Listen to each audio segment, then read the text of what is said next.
السلام علیکم عزیز طالبات، آج ہمارا لیکچر نمبر 4 اردو لازمی FSC سیکشن اے میں آپ سے مخاطب ہوں، آپ کی استاد فائزہ تنویر۔ آج کا ہمارا لیکچر حصہ نظم میں سے ہم کے متعلق ہے۔ ہم جیسا کہ آپ لوگ جانتے ہیں اللہ رب العزت کی تعریف بیان کرنے کو کہا جاتا ہے۔ اللہ رب العزت کی تعریف جب ہم باقاعدہ طور پر نظم میں بیان کرتے ہیں، اسے اردو شاعری میں ہم کہا جاتا ہے۔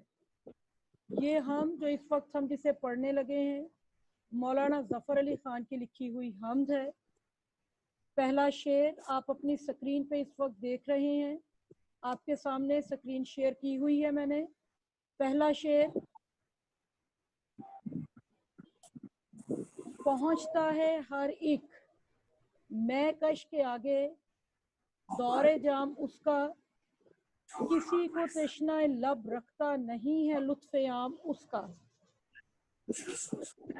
میں کش کہا جاتا ہے شراب پینے والے کو، دور جام، دور اور جام، جام پیالے کو کہتے ہیں، دور جام پیالے کا بار بار سب کے سامنے آنا، تشنہ لب پیاسا، لطف عام، عام لطف کو کہا جاتا ہے، یعنی ایسا لطف جو کہ سب تک پہنچتا ہے۔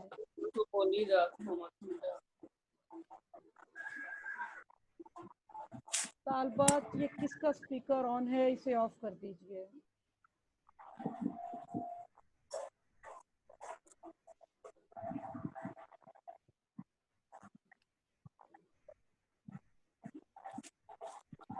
ہر ایک شراب پینے والے کے سامنے اللہ رب العزت شراب کا پیالہ پہنچا دیتا ہے۔ اللہ تعالیٰ کبھی بھی کسی کو اس کے نشے سے محروم نہیں رکھتا۔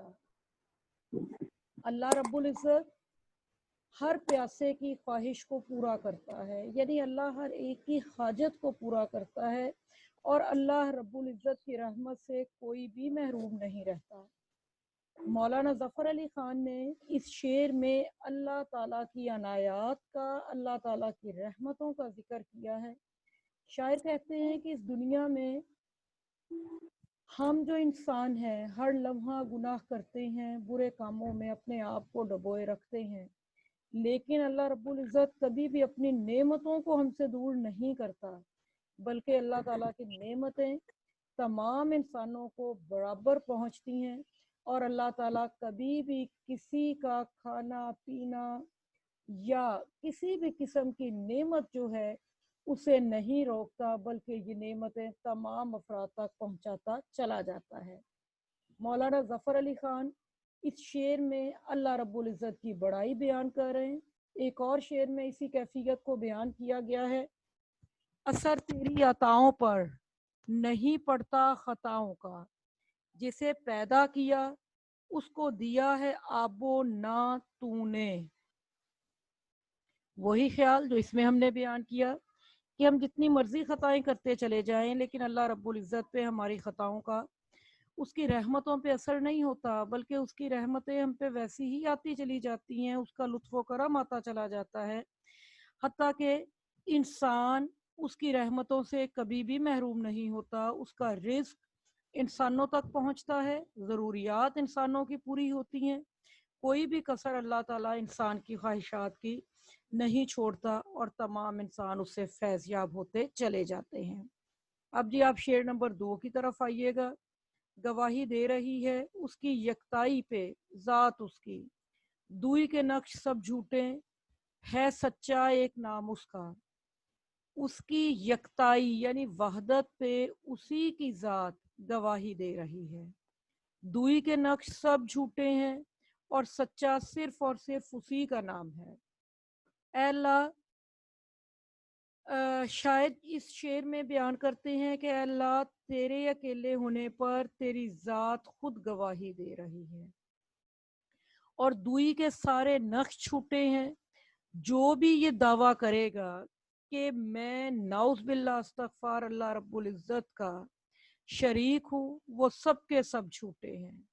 اللہ رب العزت کی ذات اس کی اپنی یکتائی کی خود گواہ ہے اور دوئی کے نقش سب کے سب جھوٹے ہیں اور ایک ہمیشہ رہنے والا سچا نام اللہ رب العزت کا ہے.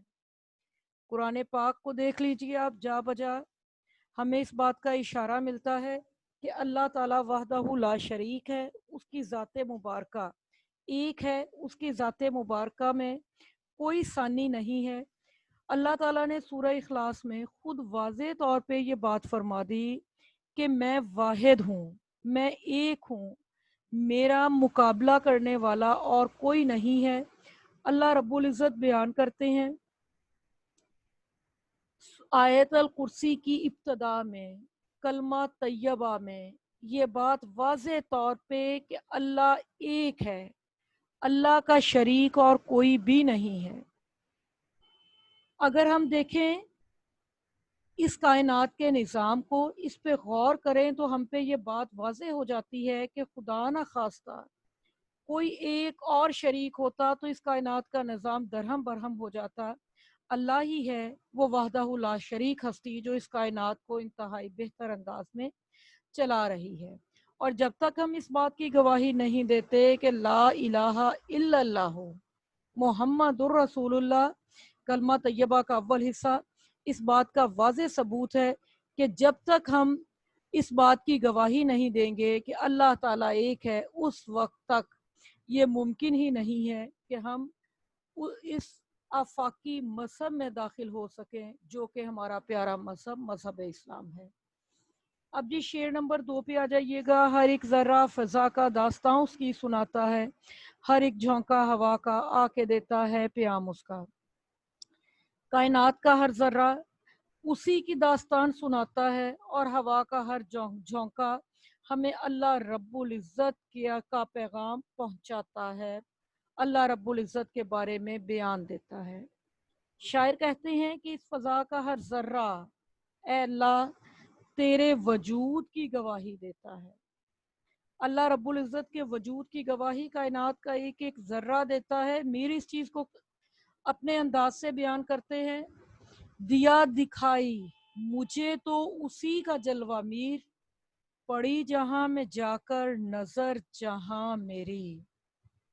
شاعر یہاں پر اسی کیفیت کو بیان کرتے ہیں کہ اللہ تیرا وجود بذات خود گواہی ہے، کائنات کی ایک ایک چیز بذات خود گواہی ہے کہ تو واحد ہے، تو ایک ہے، تو یکتا ہے اور اس کائنات میں تیرے جیسا اور کوئی بھی نہیں ہے.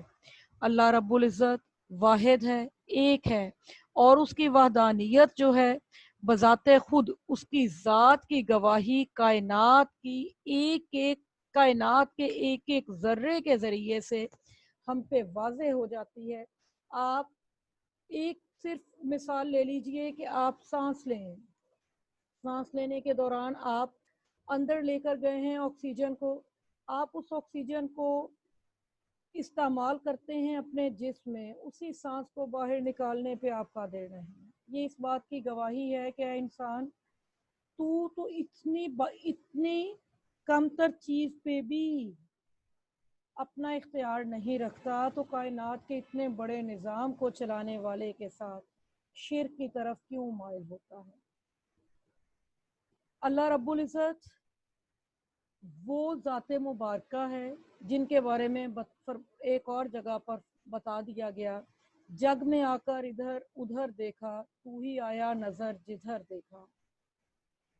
اللہ پاک کا جمال کائنات کے ذرے ذرے میں موجود، صرف دیدہ بینا ہی اسے دیکھ سکتی ہے اور ہر انسان جب غور کرے تو اس کی حقیقت تک پہنچنے کی کوشش کر سکتا ہے.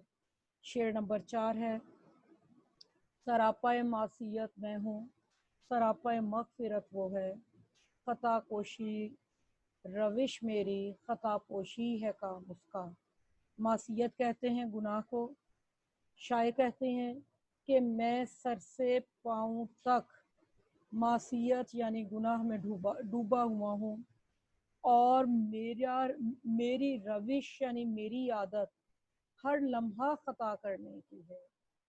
تو سراپا مغفرت ہے، اس لیے تو میری خطاؤں کو معاف کر دیتا ہے، خطا پوشی کر دیتا ہے، یعنی میری خطاؤں کو چھپا جاتا ہے۔